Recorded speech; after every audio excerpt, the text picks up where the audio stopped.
sitting alongside now Nick Lowery. 18 years in the NFL as a kicker, 14 with the Kansas City Chiefs, one with the New England Patriots early on, very short stint, yes. and then with the New York Jets where you ended it. And that's why you're here, right? That's why you're in town. Thanks for joining us, man. Thank you. First of all, Tiki, I just love the fact you're just a great role model, and I really mean that. And, one of the things the Jets did this weekend is something I hope more teams do. The Chiefs do it.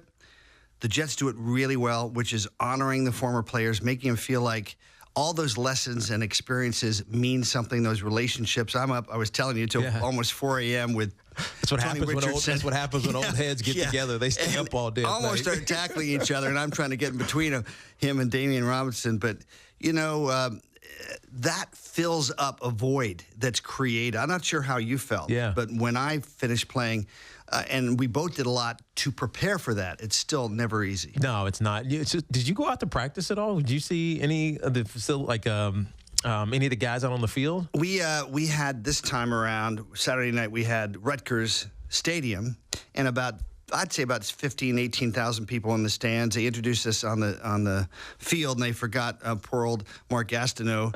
So they had to get Mark Gastineau with the Ring of Honor. So then he brought him at the end, and Mark's not doing too well, and he'll admit it himself. So it was, I think, particularly sensitive. But you know what? They made an effort to make the players feel special. There are a lot of more things I would like to talk about former players and how much better we can do for them, but. That's a really great experience. I really want to thank the Jets for that. Yeah, no, the Jets are good like that. Some of the other teams are good like that as well. I saw something that the Philadelphia Eagles obviously are doing a lot around it with getting the fans involved with camp this year because of their being Super Bowl champions. But it is important to retell the stories of the greats that have been here. Did you see any of the Hall of Fame last night? I only watched a little bit, and what did you, as a former player, like me, and I gave my thoughts on what T.O. decided to do, but what did you think about that? I just think anytime you have a chance to celebrate and be celebrated, he will never receive anything bigger than this accolade.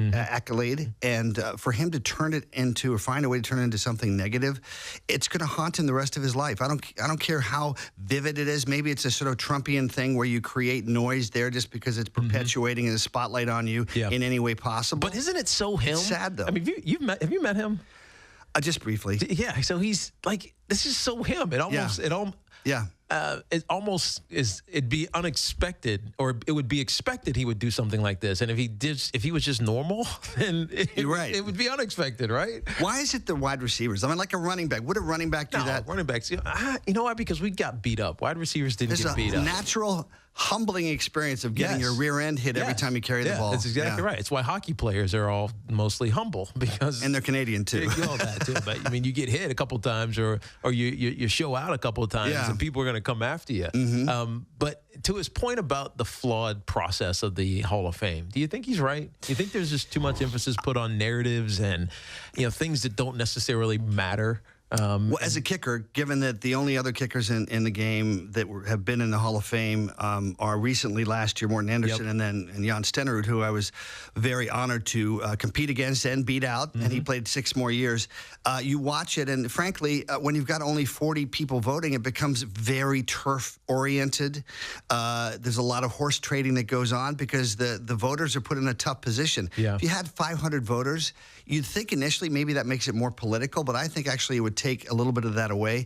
And so, I mean, you want to get the people that deserve to be in there. And it gets a little bit, you notice the guys that are in broadcasting positions seem to kind of get nominated a bit more often. That tells me something right there. I mean, they can speak it. They're seen more often. They're seen more often. And so their story is told more often. And sometimes it doesn't feel always fair. I don't know if they'll ever find a way to make it based on merit. Right? Because you also try to compare over generations. Yes. Right? You start saying, well, this guy, compares to a player who played in the 60s or 70s, and it just doesn't make sense. The game is so different. Stenerud was 64% career. I was 80%. For those of you that are listening. I didn't know this, by the way. I looked up your stats at Arrowhead Stadium. I was 85%. You led the league in percentage 3 times. 91% twice. 92% twice, actually, both with Kansas City. In windy Arrowhead Stadium. But it is hard because the balls in the fields were not as consistent when in the early 60s or 70s. The conditions are much more consistent today. Yeah. If you've noticed, and Senator Jan was saying to me, Nick, you need to tell people about this. But if you notice, the average punt net is ridiculous. It's almost 40 yards now, which it used to be maybe 33, 34. That's a lot of improvement. Yeah. No, I mean, it's the physicality of the game has changed. Nick Lowery sitting in studio with us, talking a little bit old football and Hall of Fame and everything else. But the reason I wanted to get you in, Nick, and you mentioned Mark Gastineau, who's not doing great, and he would say so. There's a lot of guys, not necessarily of my era, because I think they're still too young to fully start to feel the effects of what we did for a living, getting beat up physically, but also repeated head traumas. But you're with a company, Kannalife Sciences. We've had you on a couple of times to talk about this. We had the Nigerian nightmare, Christian Okoye, as well, who's also involved. But it centers around the use of CBD type products, and how they can potentially help. Just for a layman, because what we see from marijuana, and I use that word because it's kind of like a bad word in the sports world. Only way we see it is from guys being suspended, right? It's Josh Gordon being done for a year, and that's marijuana. Exactly, or Martavis Bryant, who had the same issue. Even Le'Veon Bell, who never failed a test, but he was associated with it, so he got suspended. And once you get branded that way, you're right. You're stuck. People seem to think that means there's some criminality involved. 100%. Yeah. And we saw each other about 3 weeks ago out in California. We were at an event called Green Table that talked Jim about Belushi's house. Jim Belushi's house, which was awesome. You did a great job, by the way. Well, thank you. I moderated this conversation, but it feels like the tide is changing as it pertains to CBD type products. Yes. And more important, forget the getting high. Who cares about the psychoactive issues? But the medical benefits can be vast for athletes. Yes. Tell us about this, because I think it's important that the narrative continues to go as states start to medicinally legalize it. There's 30 now, plus the District of Columbia. I feel like whether it's a race issue, any issue, you want people to be able to discriminate in a positive way between one paradigm or one branding or one stereotype and seeing individuality. In this case, marijuana is not what I'm here to talk about. I'm here to talk about KLS 13019, this super CBD molecule, which is going to revolutionize and is a patented molecule right now. Kannalife Sciences, my company, is the only pharma company in the CBD space that has patented molecules that are dedicated to make immense improvement in the quality of life for people with CTE, with opioid addiction, and now we're which is the other problem associated which is related. If you look at Brett Favre, he was getting treated in Topeka, Kansas, because he had an addiction to painkillers, and that naturally changes the brain and how it looks at life, and what is real and what isn't is damaged. And what we're finding is CBD-like molecules or hemp non-THC are very effective in attacking the addictive gene and switching it off, which is precisely what is exacerbated by opioids. 60,000 deaths every year, more than the entire Vietnam era. Yeah. More than all of that every single year. I sat on a plane a couple months ago with a lady from Kansas City who was going back to Phoenix because her son had died exactly a year earlier, and she showed me a picture of him, and just such tragedy when people that young are dying, and that's part of it as well. It's not just older people now. So one of the passions I have is, as much as you say that those younger players that we play with don't know, a lot of them feel something different already. We're talking about guys, Aaron Hernandez was diagnosed at the age of 21. Yeah, I know. So, what we're looking at is simply understanding this and preserving the best game in America by getting those things out that help people. So now the sea change you asked me about is literally there is a tidal wave of medical information about the brain and how it benefits, how it seems to soften. As we talked on that forum, the doctor next to me said, what's great is it seems to give that brain that little hesitation, a little bit like Le'Veon Bell, that little bit of hesitation before he sees the block open up in front of him. Yeah. And that's essentially what it does for the brain. It allows the brain, rather than to be impulsive and make a quick decision that, let's say taking a gun into a Plaxico Burress, taking a gun into a nightclub or a strip club, wherever catching it was. yourself, before you do something dumb and interrupting that and making a better choice.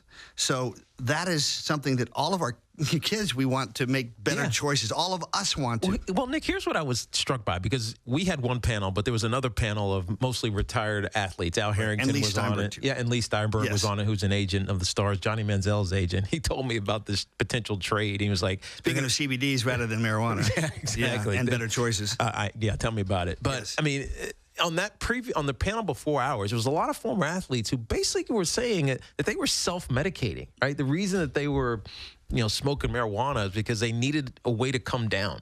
Right. So you play a game, you're hyped, you're out of control, you're still stuck in that game moment, and you just want to chill. And the only other way to do it legally is to pick up a bottle and start downing it, right? And then you give risk of DUIs and alcohol poisoning, all these other things. Exactly. And so they found an alternative. And I know that this conversation has been had within sports leagues, right? You start to see, like, the NBA. David Stern is an investor in one of these CBD companies. And so it's starting to change. How soon? Like, when do the leagues start saying this is important, right? Not only for the medical purposes. 2 years, one of the leagues is going to do. I wouldn't be surprised if it isn't the National Hockey League. I mean, a lot of this is politics and personalities. Yeah, I hear you. And when they align properly, you get a players association that has the ability to work with management. Then you get a commissioner that may have the right personality and the guts to do it. And then suddenly you have a breakthrough. But I think within 2 years, certainly there'll be a test program.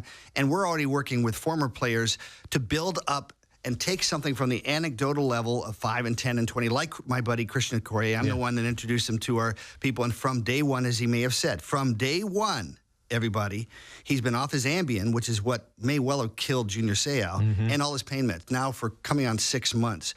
I got another example, Amy Van Dyken, who paralyzed, married to Tom Ruin, former punter for the Broncos. Yeah, and she just takes a 0 THC product, 3-4 tablespoons a day, and she has a complete change in quality of life. So the question to me that you're asking is, when do we get to the point where the leaders not only have the intellectual understanding, but the emotional empathy, because they themselves or a family member has been completely transformed?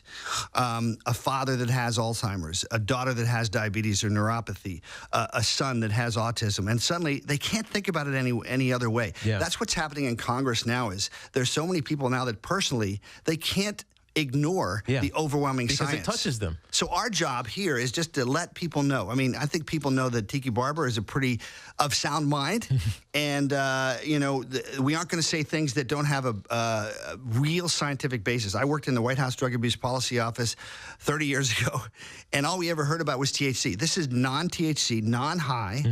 Whether it's hemp on the side with the 2004 decision of the Ninth Circuit, which said it has to be hemp from outside the country and it has to be less than 0.3%. Or for us at Kannalife Sciences, this is non-marijuana, non-hemp, and it's a CBD-based synthesized molecule that is 50 times more powerful, 400 times less more safe, and 10 times more bioavailable. So it's a more focused molecule. I'm really excited about that because now, the next 2 years, we're going to be able to prove in very large groups. When you start getting above 1,000 people, you start being able to say to the FDA, look at this. This is so significant. It's beyond any chance placebo effect. Yeah. Now, we're going to get deeper into this because I want to ask you about the big issue, maybe the biggest issue that's faced the NFL, save for the referees that stink every now and then, and the turnover in them this year. I feel bad for them, though. They change the rules every year. I tell you. But the concussion issue, this has been going on for about 11 years now. And when we come back from a break, I want to ask you about this,